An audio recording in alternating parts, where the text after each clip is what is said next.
तो जवानी बारूद भइल बा टुनटुन यादव के भैया भोजपुरी इंडस्ट्री में तहलका मचावे खातिर इ गाना लेके आइल बा टुनटुन यादव। भैया इ गाना ना डायरेक्ट बारूद भोजपुरी इंडस्ट्री में छोड़ दिल बाड़न।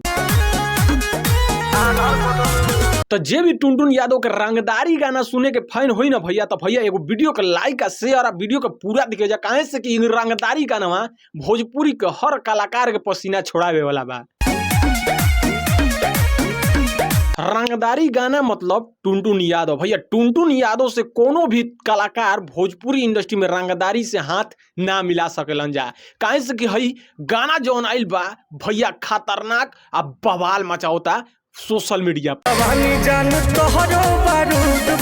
लेकिन भाई साहब ये टुनटुन यादव के गाना पर इतना विवाद हो रहा है, इतना विवाद हो रहा है कि हमारा कमेंटों में लिखते हैं ये कि टुनटुन यादव विवादित स्टार हड़न, जातिवाद स्टार हड़न। तो भैया हम कह देते हैं कि देखो कोनो भी कलाकार भोजपुरी इंडस्ट्री में रंगबाजी गाना और रंगदारी गाना गा के ऊपर बढ़ल बढ़न।